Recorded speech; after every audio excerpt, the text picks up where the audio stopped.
Yamamoto Jocho is concerned about the times. Looking at retainers nowadays, I cannot help thinking that they miss the point. Their mind should be aiming at a higher target as a samurai. Most of them are interested in individual gain and trying to make themselves conspicuous for cleverness. There are a few who look somewhat reliable, but that is a front they adopt. It is no more than that. 36. Up to half a century before, when he rose in the morning, every samurai would wash and shave, perfume their hair, and trim and polish their nails with pumice. They not only dressed neatly but also put a good shine on their weapons by polishing and oiling them. They did this not from vanity but because they prepared to die any time and anywhere. If they were found dead with an untidy appearance on the battlefield, they would have been thought careless and good for nothing by the enemy. Therefore, all warriors took good care of their appearance. It may be thought a bother, but it was an etiquette as a samurai. It is not too time-consuming or troublesome. If you are ready to die at any time, submerge yourself in service with that determination and train in swordsmanship. You will not disgrace yourself at all. On the other hand, if you spend your days lazily without paying attention to these things, you will bring shame on yourself. It is regrettable that some people pursue their own profit as they spend their days idly. They feel no shame at all, though they live in such a shameful way. Those who lead a dissipated life will die a miserable death in the end. But how in the world can anyone live a mean life as long as he is prepared to die at any time and anywhere? We must all reflect on this. It is quite a deplorable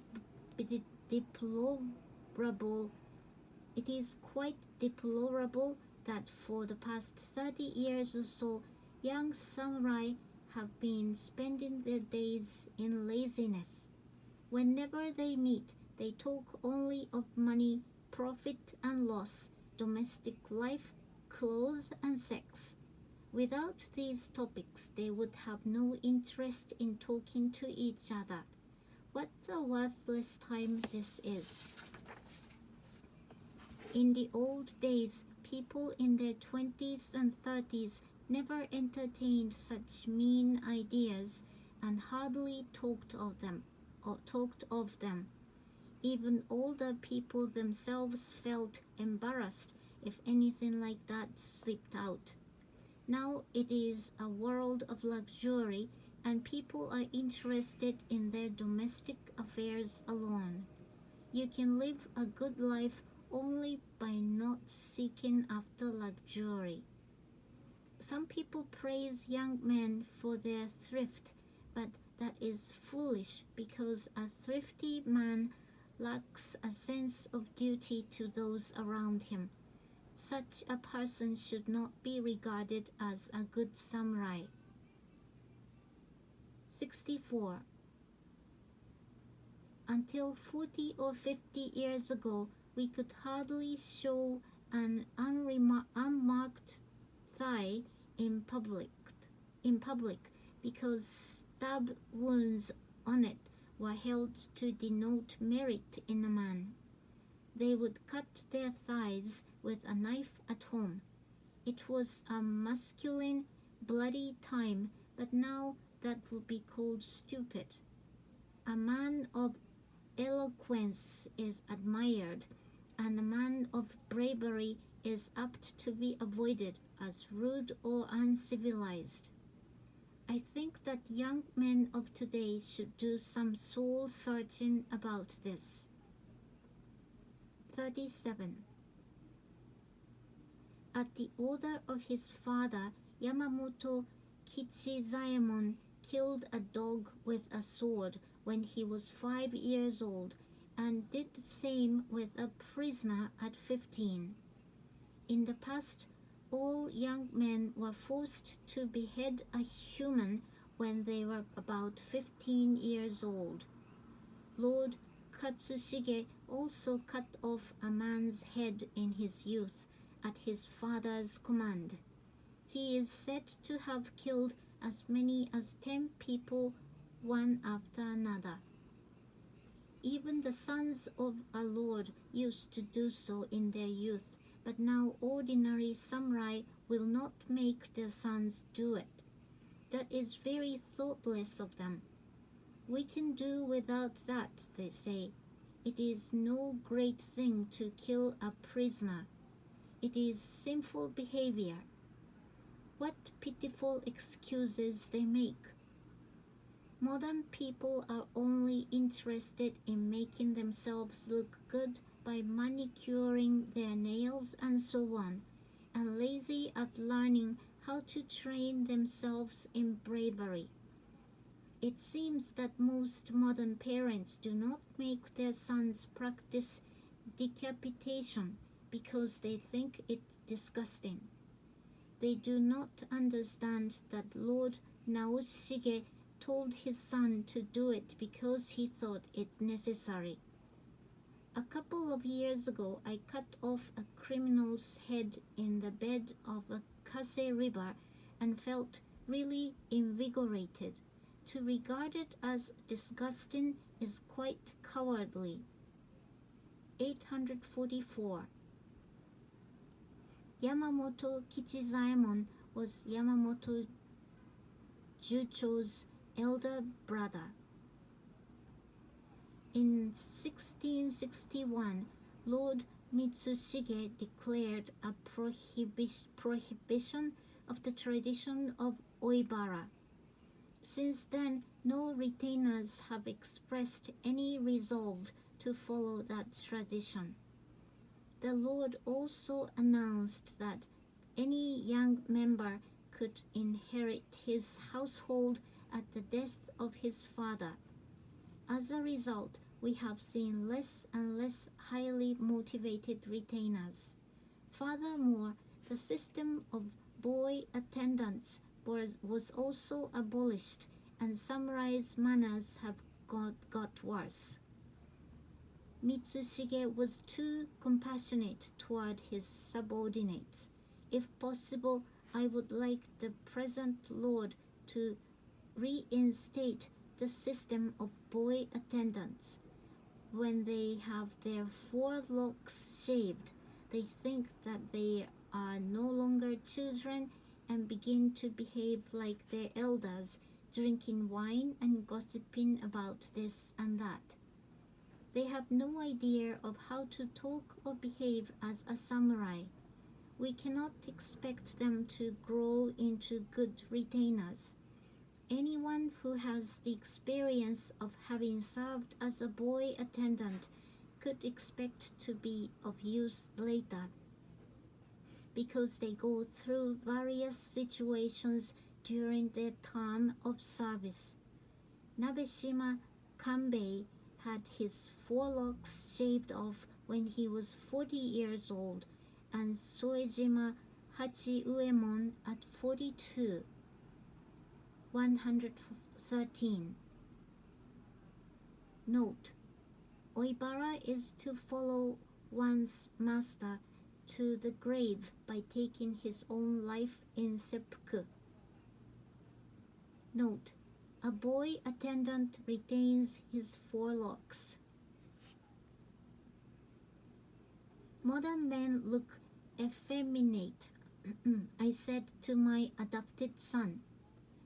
Everybody talks highly of those who are sociable, amiable, and meek. All are too reserved to venture into a dangerous situation. They seem to be shrunken because they are interested only in defending their domestic property. If you think you must preserve our estate, well, whatever it is, because you're an adopted son, you're tainted with the bad habits of the times. I think quite differently. When I served the clan, I little thought of keeping my property. We retainers belong to our lord. There is no need at all to think of keeping or giving up our possessions. I would feel satisfied even if you were dismissed or ordered to perform seppuku, for nothing is more honorable for a retainer. However, I would not like you to ruin the house in a mean way. We should not be mean, idle, greedy, or annoying to others. Otherwise, I do not mind even if you lost your assets any time. Then you could work as a retainer with vigor as if you were armed with a spear. 313. Yamasaki Kurando never accepted any of the Lord's effects in his life. Neither did he step into the houses of commoners like farmers and merchants. That was entirely suitable behavior for a samurai. Ishikurouemon was also known for his scrupulous honesty. It is really regrettable that nowadays many people scramble for such things and visit town folks to pester them for their own entertainment. They also visit the shops with the excuse of examining the market and ask for things which are on show. Is that not extremely uncouth and out of line with the samurai code? 12. Note: Yamasaki Kurando was an important retainer known for his spotless integrity. He died in 1691. Note: Ishiguro Uemon was also a high-ranking official. He died in 1721.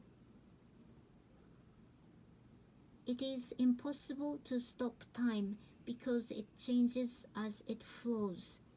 To our regret, everything seems to turn worse as time goes. The year is not always springtime, and the day is not always high noon.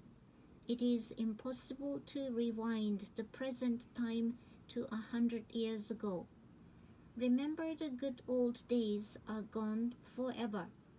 What we have to do is make things better, adapting ourselves to the present situation. Many people make the mistake of longing for the good old days without doing anything to improve things. They do not understand that it is impossible to overturn the present world. There are also shallow-minded people who dislike the old customs because they are only familiar with the present ones. 221.